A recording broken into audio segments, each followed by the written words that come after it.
할렐루야. 또 수요일 저녁을 맞아서 여러분 또 예배의 자리에 또 말씀을 사모하며 은혜 받는 자리에 나오신 여러분 한 분 한 분을 주님의 이름으로 환영하고 축복합니다. 오늘도 살아계신 하나님의 풍성한 은혜가 말씀을 전하는 저나 또 듣는 여러분 가운데 오늘 이 시간 충만하시기를 주님의 이름으로 간절히 축원합니다. 우리 옆에 분과 인사 한번 나누겠습니다. 오늘 이 밤에도 잘 나오셨습니다. 반갑습니다. 할렐루야. 네, 반가워요. 감사합니다. 네.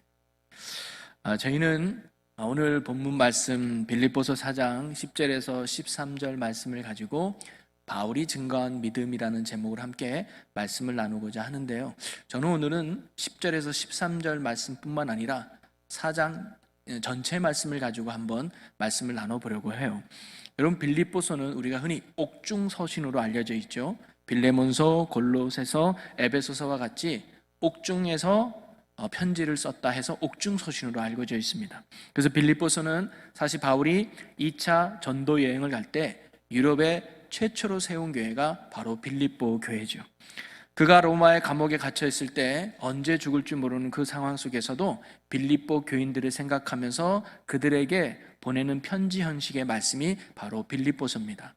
그래서 오늘날 교회인 우리에게 참 많은 교훈을 주는 말씀이 어찌 보면 빌립보서라고 할 수 있죠.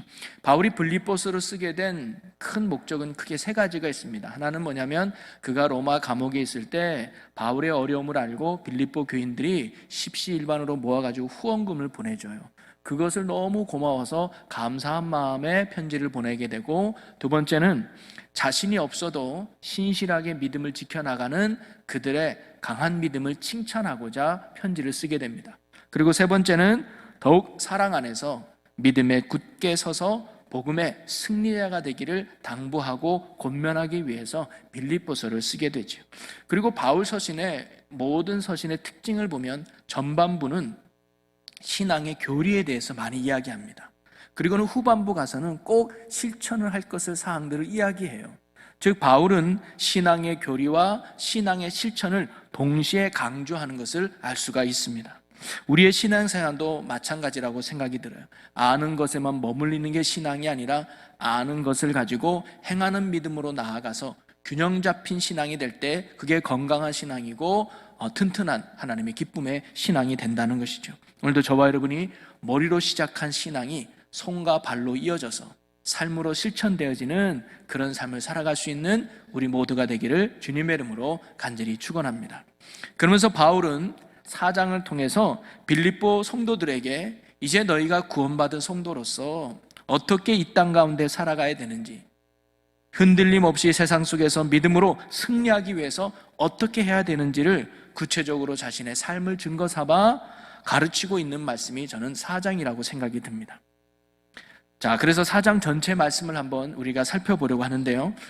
지난주 제가 빌립보서 말씀을 함께 나누면서 빌립보서의 핵심 단어가 있다고 말씀드렸는데 혹시 기억이 나십니까? 기쁨! 기침이 나는데 무슨 단어였죠? 기쁨이라는 단어예요. 역시 잘 기억하시네요.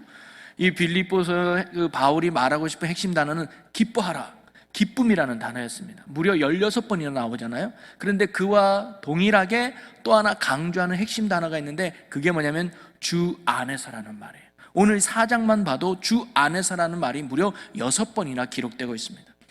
즉 이 두 단어를 같이 합쳐보면 주 안에서 기뻐하는 것이 중요하다는 거예요. 이거는 뭐냐면 주 안에 있을 때 우리가 기뻐하는 삶을 살아갈 수 있고, 기뻐하는 삶을 살아가려면 주 안에 있어야 된다는 것이 바울의 선포요 가르침이었단 말이죠.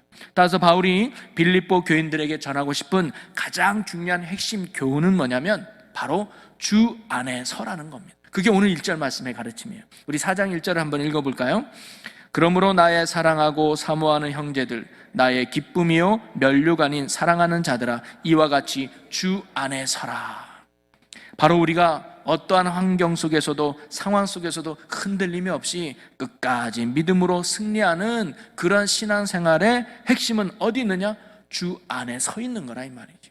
주 안에 서는 거. 여기서 서라는 단어의 의미는 뭐냐면 헬라어로 스테케테라고 말하는데 굳게 서다라는 의미가 있다고 합니다. 이것은 병사들이 전쟁에 임하는 태도를 묘사할 때 사용했던 말이라고 해요. 여러분, 전쟁에 나갈 때 군인들이 어떻게 합니까? 적군이 앞에서 공격해 올 때 자기 진지를 지켜야 되잖아요. 무섭다고, 적의 화살이 무섭다고 피하거나 도망가면 안 되고, 적군 앞에 흔들림 없이 그 자기를 굳게 지킬 때 그 전쟁에서 승리할 수 있던 것처럼 바로 그 자리를 굳게 지키는 그런 의미가 바로 주 안에 서라라는 의미인 것이죠. 마찬가지로 우리가 승리하는 신앙생활을 위해서는 어떠한 어려움과 힘든 상황이 내게 찾아와도 흔들림이 없이 주 안에 굳게 서 있는 겁니다. 주를 떠나지 않는 거예요. 그게 승리의 비결이고 그게 건강한 신앙의 모습임을 바울이 지금 말하고 있는 것이죠. 자, 그렇다면 바울이 말한 주 안에 든든히 서가는 신앙은 구체적으로 무엇을 말할까요?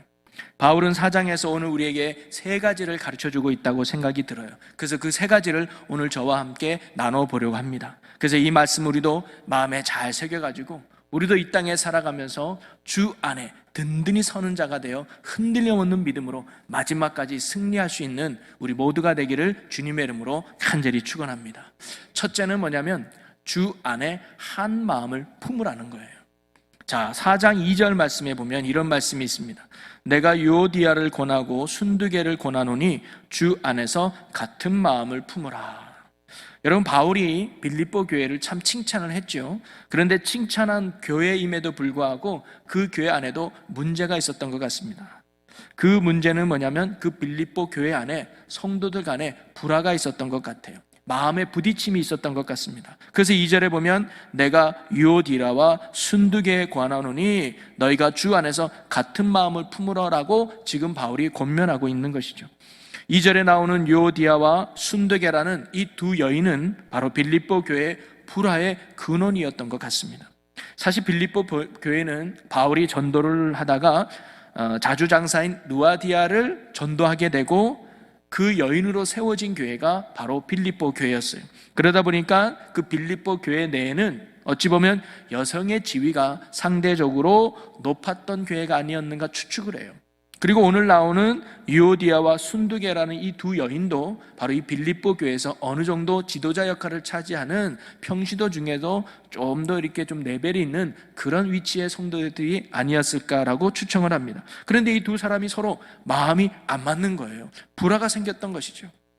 그래서 여기서 바울은 권하다라는 말을 반복으로 말하고 있지 않습니까? 유오디아도 권하고 순두개도 권한다고 말하고 있어요. 이것은 어느 한 사람만을 권면하는 것이 아니라 바로 양쪽 모두에게 동일하게 권면하고 있다고 말하고 있는 것이죠. 서로가 자신의 마음을 내려놓고 같은 한 마음을 품으라고 지금 말하고 있습니다. 구체적으로 이 두 사람이 어떤 문제로 서로 다투고 불화가 생겼는지는 나오질 않아요. 또 어떠한 마음이 서로 어긋났는지도 성경은 구체적으로 밝히고 있지는 않습니다. 그런데 뭔가 마음이 안 맞았던 것 같아요. 거기에서 불화와 다툼이 생겼던 것 같아요. 그런데 여기서 중요한 것은 뭐냐면 이 두 사람이 서로 다른 마음을 품고 있다는 거예요. 그러면서 바울은 뭐라고 말하느냐? 주 안에서 든든히 서는 믿음이 되기 위해서는 우리가 서로 같은 한 마음을 품어야 된다라고 가르쳐주고 있는 겁니다. 교회가 교회다워지고 교회가 흔들림 없이 어려운 상황 속에서도 든든히 서가기 위해서는 주 안에서 같은 마음을 품어야 된다는 거죠. 그것은 개인의 신앙뿐만 아니라 교회의 공동체를 이롭게 하는 참으로 중요한 신앙의 모습입니다. 그러면 바울이 말한 같은 마음을 품으라라고 할 때 그 같은 마음은 무엇을 의미할까요? 둘 중에 한 사람의 마음을 내려놓고 한 사람의 뜻에 따라가라는 의미일까요? 그렇지 않습니다. 바울이 말한 주 안에서 한 마음을 품으라고 할 때 그 마음은 누구의 마음이냐? 바로 예수 그리스도의 마음이에요. 자, 빌립보서 2장 5절에 보면 이렇게 나와 있죠. 너희 안에 이 마음을 품으라. 곧 그리스도 예수의 마음이니. 바로 성도들이 품어야 될 마음은 뭐냐면 그리스도 예수의 마음을 품으라는 거예요. 유오디아야 순두개야 너희의 각자 마음을 품어서 불화를 일으키지 말고 너희 두 사람 다 예수의 마음을 품기 원한다. 예수의 마음을 가지기 원한다. 그것이 주 안에서 든든히 서는 교회와 성도의 모습이다라고 바울이 지금 가르쳐주고 있는 것이죠. 목사의 마음도 아니고 장로의 마음도 아니라 바로 예수의 마음을 품으라고 말하고 있습니다. 모두가 하나같이 예수의 마음을 품을 때 그 교회가 끝까지 승리하는 믿음의 교회가 될 수 있다는 거죠. 오늘 저와 여러분이 서로 다른 마음이 아니라 예수의 마음을 품고 한 마음으로 나아가는 아름다운 성도와 교회가 되기를 주님의 이름으로 간절히 축원합니다. 자, 그러면 예수의 마음은 도대체 어떤 마음일까요? 마음속에다가 십자가 목걸이 걸고 다니면 그게 예수의 마음을 품고 살아가는 것일까요? 빌립보서에서 바울은 예수의 마음이 어떤 마음인지를 우리에게 이렇게 가르쳐 줍니다. 자, 빌립보서 2장 8절 말씀을 한번 보겠습니다. 사람의 모양으로 나타나사 자기를 낮추시고 죽기까지 복종하셨으니 곧 십자가에 죽으심이라. 바로 예수님이 우리에게 보여준 두 가지의 마음이 있다라고 가르쳐 주는데, 그 두 가지의 마음의 첫째는 뭐냐면 자기 자신을 낮추는 마음을 예수님이 보여주셨다는 거예요. 하나님과 동등됨으로 취할 것을 여기지 아니하시고 피조물에 불과한 우리의 모습으로 이 땅에 내려오셔서 자기를 철저하게 낮추시는 모습, 낮추시는 마음을 보여주셨던 분이 바로 예수님이라는 거예요. 우리가 예수님의 마음을 품는다는 것은 바로 자기 자신을 낮추는 겸손한 마음을 말하는 거예요. 두 번째는 뭐냐면 죽기까지 복종하셨다고 그랬습니다. 십자가에서 죽기까지. 십자가가 고통인 건 알지만, 십자가 아픔인 거 알고, 십자가 힘든 건 알지만 그 십자가를 짐으로 하나님의 뜻에 순종하는 것이고, 그 십자가를 짐으로 온 인류를 향한 구원의 열매가 맺어지는 것을 아셨기에 예수님은 십자가에 죽기까지 뭐 하신 거예요? 복종하신 거예요. 바로 예수님이 보여준 두 번째 마음은 뭐냐면 순종의 마음이라는 거죠. 여러분, 예수님이 온 인류의 구원자가 될 수 있었던 이유는 어디 있느냐? 바로 그분의 내려놓음과 순종 때문이라는 겁니다. 예수님이 높은 하늘 보좌를 포기하지 않으셨다면, 내가 왜 인간의 몸으로, 연약한 몸으로 내려가? 내가 하나님인데, 내가 왜 사람들한테 십자가를 지고 죽어야 돼? 내가 하나님인데, 높고 높은 보좌를 포기하지 않고 이 땅에 낮아지지 않았다면 우리는 구원받지 못했을 겁니다. 십자가에 죽기까지 복종하지 않았다면 결코 우리는 하나님의 자녀로 거듭나지 못했을 겁니다. 그분의 포기하심과 낮아지심과 그리고 십자가에 죽기까지 복종하심이 있었기에 오늘 저와 여러분이 생명을 얻어서 하나님의 자녀가 되며 구원 얻는 천국 백성이 된 줄로 믿습니다. 오늘로 성도로 부름받은 우리는 어떤 마음을 품어야 되느냐? 바로 예수의 마음을 품어야 된다는 거죠. 그럴 때 하나님의 역사를 이루는 성도와 교회가 되는 것입니다. 그러면 예수님의 마음을 품는 게 뭐라 그랬어요? 먼저 우리는 자기 자신을 낮추는 겸손한 마음을 품어야 된다는 것입니다. 사람들 간에 불화가 일어나는 이유가 어디 있을까요? 나의 것을 내려놓지 못하기 때문에 싸움과 분쟁이 일어나는 거 아니겠습니까? 내 고집, 내 생각, 내 경험, 내 지식을 내려놓지 못하다 보니까, 나만이 옳다라고 주장하다 보니까 서로 부딪힘이 생기고 불화가 생기고 결코 하나 될 수 없는 것이죠. 예수님이 자신을 낮추고 낮은 자와 눈높이를 같이 하셨듯이 우리도 그런 낮아짐의 자세를 함께 할 때 그 속에서 하나님의 은혜의 역사가 일어난다는 것이죠. 우리도 비록 사회적으로 지위가 높은 사람이 있다 할지라도, 많이 배워서 박사학위가 있다 할지라도 교회 안에는 그런 것을 내세우는 것이 아니라, 그런 것을 자랑하는 것이 아니라 모두가 다 하나님 안에서 한 형제요 자매임을 알고 동등된 위치에서 존중히 여겨주는 그런 겸손함의 마음으로 나아갈 때 그 교회가 아름다운 교회가 하나님의 역사를 이루어 간다는 거죠. 그래서 좀 못 배웠다고 무시하지 않고, 많이 배웠다고 교만하거나 시기하지 않으며, 사회에서 명성을 좀 얻었다고 사회적 위치로 교회 안에서도 서로 비교하며 차별하는 그런 모습이 없어야 된다는 겁니다.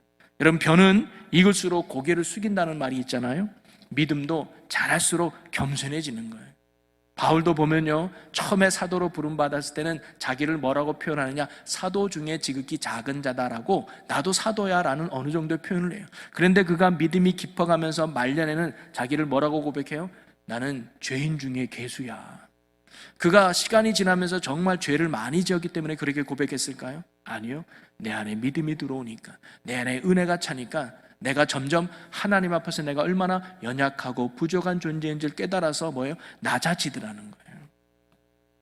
여러분, 우리도 예수님의 마음처럼 자신을 겸손하게 낮추는 겸손의 마음을 품고 온전히 주님을 섬길 수 있는, 그래서 주 안에서 든든히 서가는 우리 모두가 되기를 주님의 이름으로 간절히 축원합니다.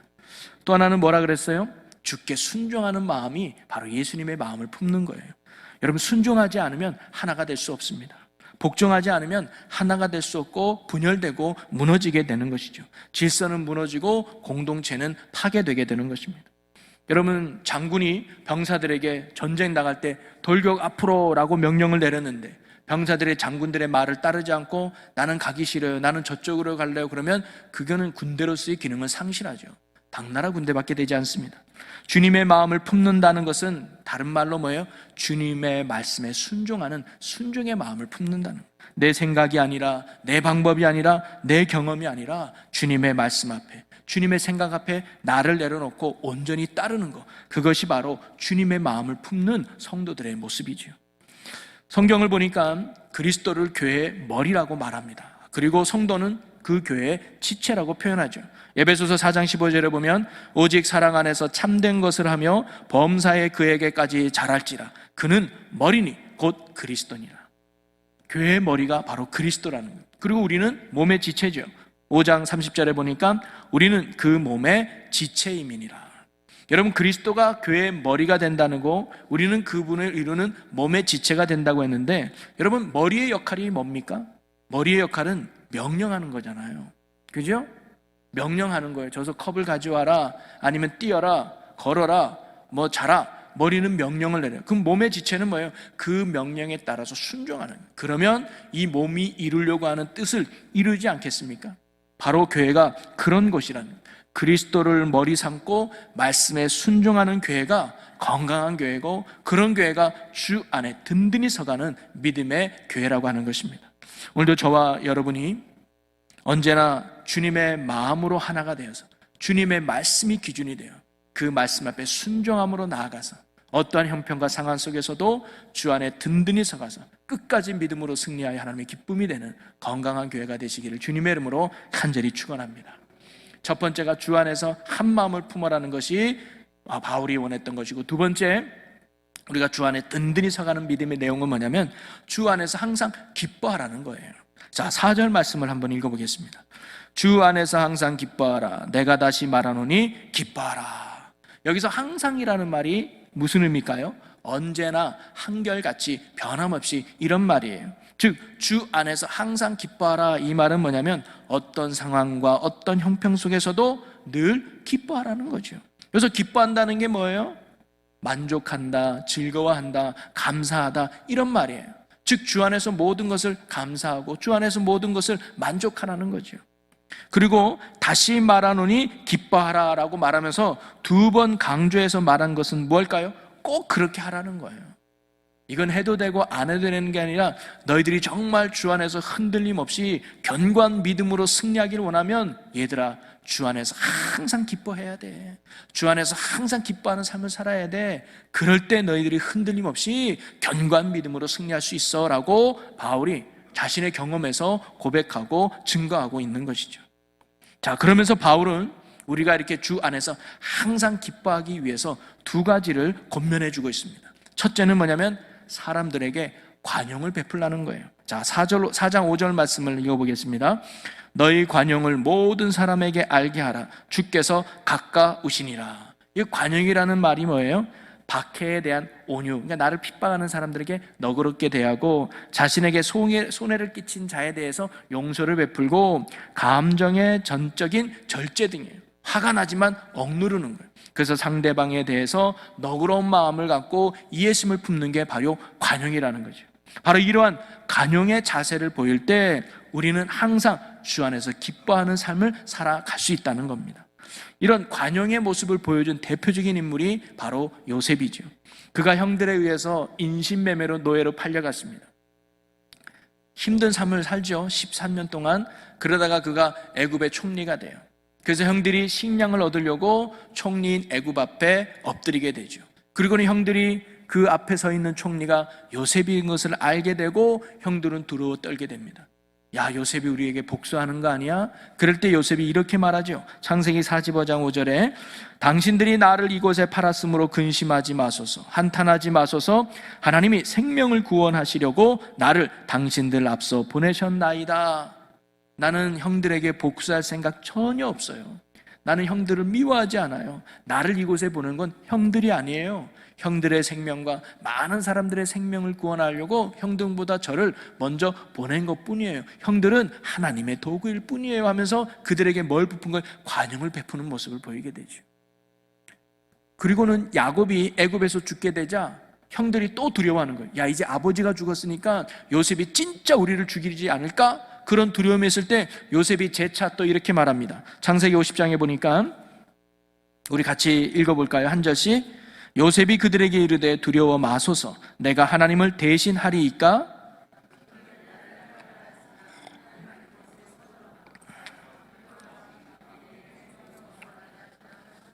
우리 함께 읽습니다. 당신들은 두려워 마소서, 내가 당신들과 당신들의 자녀를 기르리이다 하고 그들을 간곡한 말로 위로하였더라. 오히려 두려워하는 원수 같은 형들을 위로해주는 요셉의 모습을 볼 수 있죠. 이게 관용이라는 거예요. 하나님의 섭리에 있음을 깨닫고 하나님의 인도하심 속에 있다는 것을 깨닫는 사람은 이러한 모습으로 살아낼 수 있다는 거죠. 그렇게 살아갈 때 우리는 주 안에서 항상 만족하고 기뻐하는 승리의 삶을 살아갈 수 있다는 겁니다. 우리가 이러한 주님의 섭리 속에 있음을 늘 깨닫고 모든 사람들에게 관용을 베풀며 주 안에서 항상 기뻐하는 삶을 살아갈 수 있는 우리 모두가 되기를 주님의 이름으로 간절히 축원합니다. 또 하나, 주 안에서 항상 기뻐하라는 것은 어떤 내용이냐면 모든 것에 감사함으로 하래라는 거예요. 자, 6절 말씀을 우리 잘 아는 말씀인데 읽어보겠습니다. 아무것도 염려하지 말고 오직 모든 일에 기도와 간구로 너희 구할 것을 감사함으로 하나님께 아뢰라. 여기서 중요한 단어는 좀 두 가지라고 해요. 첫째는 뭐냐면 염려하지 말아라. 그리고 두 번째는 뭐예요? 감사함으로 아뢰라. 그게 뭐예요? 주 안에서 항상 기뻐하는 성도의 삶이라는 거예요. 그래서 주 안에서 항상 기뻐하기 위해서는 모든 것에 감사하며 감사함으로 주님께 아뢰는 믿음의 내용이 필요한 겁니다. 우리가 잘 알고 있는 다니엘 아시잖아요. 그가 사자밥이 되는 걸 알아요. 기도했다가는 사자굴에 들어가는 걸 알아요. 그런데도 그는 죽음 앞에서도 불구하고 하나님 앞에 전에 했던 것처럼 기도하는데 그 기도의 내용이 뭡니까? 감사 기도했어요. 다니엘이 이렇게 말합니다. 다니엘이 이 조서에 어인이 찍힌 것을 알고도 자기 집에 돌아가서는 그 방에 예루살렘으로 향하여 열린 창에서 전에 행하던 대로 하루 3번씩 무릎을 꿇고 기도하며 그 하나님께 감사하였더라. 하나님, 나 좀 살려주셔야 돼요. 내 기도했다가 큰일 나요. 어떤 간구나 원망과 불평의 기도가 아니고 뭐예요? 감사 기도였어요. 그가 이렇게 감사를 할 수 있었던 이유가 어디 있을까요? 하나님의 섭리와 계획을 믿었기 때문입니다. 그런 믿음이 그로 하여금 감사를 고백했고 그 감사가 그가 항상 기뻐하며 살아갈 수 있는 힘이 되었던 것이죠. 또 우리가 잘 알고 있는 바울과 실라는 어떻습니까? 빌립보에서 복음을 전하다가 매를 맞고 감옥에 갇히게 돼요. 그럴 때도 그들은 그날 밤에 하나님을 뭐예요? 찬양하며 감사했다고 했습니다. 하나님의 역사와 하나님의 섭리와 하나님의 계획을 믿기 때문이죠. 감사는요, 그래서 믿음의 또 다른 표현이라고 할 수 있습니다. 오늘도 우리가 어떤 형편이 있든지 어떤 상황이 있든지 요즘 코로나 때문에 우리가 많이 지치고 힘들지만 이럼에도 불구하고 저와 여러분의 입술에서 하나님께 감사를 고백할 수 있는, 주 안에서 항상 기뻐할 수 있는 믿음의 삶을 살아내는 저와 여러분이 되시기를 주님의 이름으로 간절히 축원합니다. 그리고 마지막 세 번째로 바로 주의 능력으로 살아가는 것이 바로 주 안에서 든든히 살아가는 성도들의 삶이라는 겁니다. 자, 11절과 12절인데 우리 11절을 먼저 한번 읽어볼까요? 내가 궁핍함으로 말하는 것이 아니라 어떠한 형편에든지 내가 자족하기를 배웠노니. 여러분, 바울은요 어떠한 형편에 있든지 내가 자족하기를 배웠대요. 여기서 자족하다는 말은 뭐냐면 늘 넉넉하다, 충분하다, 자기 스스로 충분히 만족하다라는 의미가 있거든요. 그러니까 바울은 어떤 형편에 있든지, 그게 궁핍함에 있든지 또는 뭐 어려움에 있든지 자기는 뭐예요? 늘 부족함이 없다는 거예요. 나는 늘 만족하다. 근데 그 만족하다는 것을 배웠다는 거예요. 그러면서 12절에 이렇게 말하죠. 내가 비천에 처할 줄도 알고 풍부에 처할 줄도 알아. 모든 일에 배부르며 배고픔과 풍부와 궁핍에도 일체의 비결을 배웠노라. 그러면서 자신은 나는 비천에 처할 줄도 알고 풍부에 처할 줄도 안다. 이 처한다는 의미가 뭐냐면 그 속에서도 나는 실망하지 않아. 그 속에서도 나는 좌절하지 않아. 그 속에서도 나는 절망하지 않아. 나는 그 속에서도 감사할 수 있고 그 속에서도 기뻐할 수 있고 그 속에서도 나는 이길 수 있어라고 말하는 거예요. 그러면서 그 일체의 비결을 내가 배웠다라고 말합니다. 자기 스스로에게 나타난 것이 아니라 내가 이렇게 어떤 형편에 있든지 만족하고 어떤 형편에 있는지 승리할 수 있는 그 비결을 나는 배웠다면 습득했다는 거예요. 그럼 그 비결이 뭘까요? 여러분 잘 아는 말씀이죠. 13절 말씀을 우리 한번 읽어봅니다. 내게 능력 주시는 자 안에서 내가 모든 것을 할 수 있느니라. 아멘. 그 비결이 뭐예요? 바로 내게 능력 주시는 자 안에 있는 거예요. 그럼 내게 능력 주시는 자가 누굽니까? 바로 예수잖아요. 예수 그리스도 안에 살아가는 것, 예수 그리스도를 붙들고 살아가는 것, 예수 그리스도와 함께 살아가는 것, 그게 능력이라는 거예요. 바울은 풍부하다고 그 풍부함이 나의 능력이 되는 것이 아니고, 궁핍하다고 그 부족함이 나의 약점이 되는 것이 아니라, 풍부함에 상관없이, 배고픔과 궁핍함에 상관없이 언제나 예수님이 나의 능력이 되고, 예수님이 나의 힘이 되고, 예수님이 나의 권능이 되셨다는 고백이죠. 그분이 풍부할 때도 나의 능력이 되어주셨고, 궁핍할 때도 나의 능력이 되어주셨다는 거예요. 나는 어떠한 형편과 상황 속에서도 능력 되시는 예수님 때문에 늘 승리할 수 있었음을 그가 고백하고 있습니다. 여러분, 바울과 함께 하셨던 그 능력의 예수님이 오늘도 우리와 함께 하는 줄로 믿으시기를 바라요. 그분의 능력은 변함이 없고 한결같이 지금도 동일한 능력으로 우리와 함께 하신다는 거예요. 코로나가 있든 없든 그분의 능력은 변함이 없습니다. 내가 장사가 잘 되든 못 되든 예수의 능력은 변화가 없어요. 내가 건강하든 또는 병이 들어있든 나의 능력이 되시는 예수님의 능력에는 변함이 없어요. 여러분, 환경이나 조건이 아니라 지금도 변함없는 능력으로 함께 계시는 예수 그리스도를 붙들고 살아가는 것, 그분 안에 살아가는 것, 그것이 바로 주 안에 든든히 서가는 성도들의 믿음이라는 겁니다.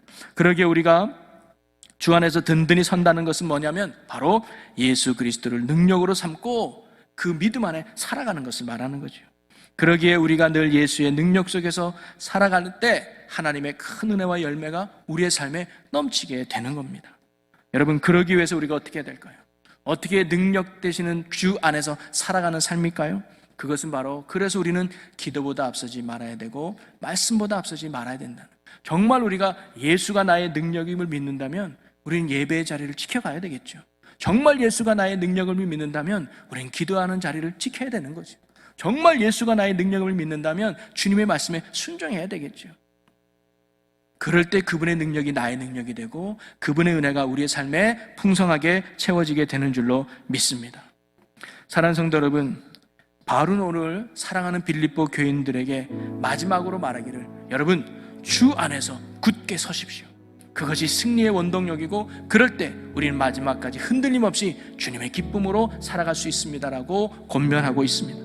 전쟁에서 군인들이 어떠한 위협과 적군 앞에서도 자신의 자리를 굳게 지킬 때 승리할 수 있었듯이 오늘 우리도 있어야 될 믿음의 자리를 지키고 있어야 될 주님 안에서 굳게 서서 날마다 늘 승리하는 삶을 살아갈 수 있는 저와 여러분이 되시기를 주님의 이름으로 간절히 축원합니다. 그러기 위해서는 어떻게 해야 될까요? 오늘 바울을 통해서 우리가 세 가지를 한번 나눠보았습니다. 첫째는 우리가 주 안에서 한 마음을 품어야 합니다. 그 마음이 뭐예요? 예수의 마음이에요. 오늘 우리 마음에 예수의 마음이 있는지를 돌아보는 이 밤이 되었으면 좋겠습니다. 내 낮아지는 겸손한 마음이 있는가? 언제나 하나님 앞에 나는 아무것도 아님을 깨닫고 겸손하게 낮아지는 그런 마음이 우리에게 있는가? 그리고 하나님 말씀 앞에 순종하는 그 순종의 마음이 우리에게 있는가? 오늘도 겸손한 마음, 순종한 마음으로 살아가는 그 공동체, 그 성도에게 하나님은 오늘도 능력이 되어주신다는 거죠. 그리고 주 안에서 항상 기뻐하는 자들이 되라고 말하고 있습니다. 항상 기뻐한다는 건 뭐예요? 모든 사람들에게 관용을 베푸는 거예요. 때로는 나를 힘들게 하고 아프게 하는 사람이 있다 할지라도 그 또한 하나님의 도구일 뿐이에요. 나를 더 강하게 하시려고, 나에게 또 축복을 주시려는 도구이고 하나님의 섭리에 이루할 뿐이라는 거죠. 그 믿음을 가지고 그들을 너그럽게 용서하고 너그럽게 이해해줄 수 있는 관용의 삶을 살아갈 수 있는 우리가 되기를 소망합니다. 그리고 염려하지 말고 지금도 살아계신 하나님을 믿고 모든 일에 감사함으로 아뢰는 거예요. 기도의 자리를 지키고 믿음의 자리에 나와 하나님께 아뢰는 것이죠.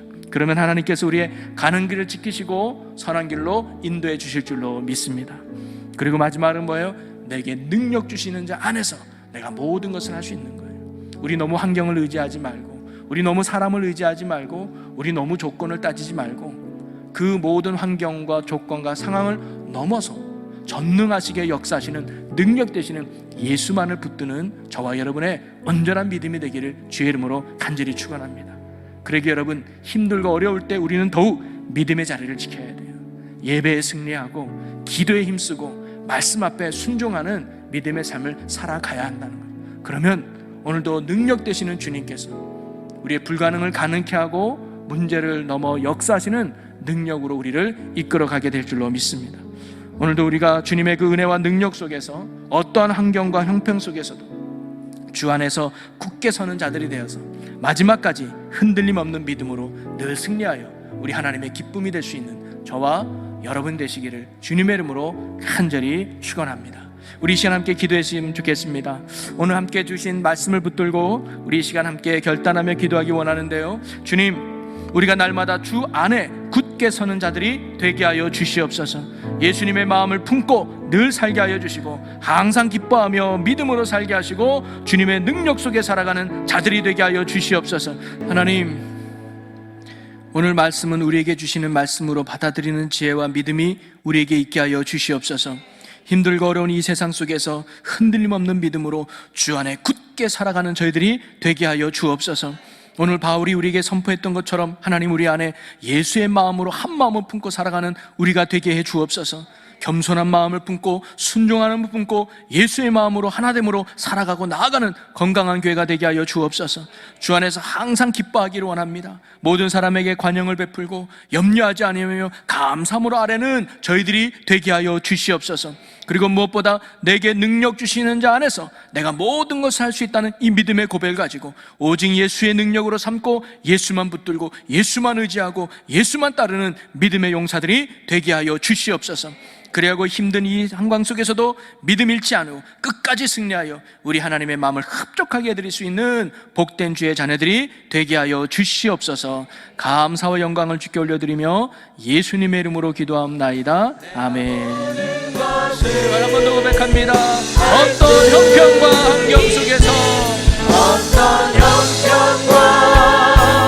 환경 속에서 내가 만족의 비결 배웠노라.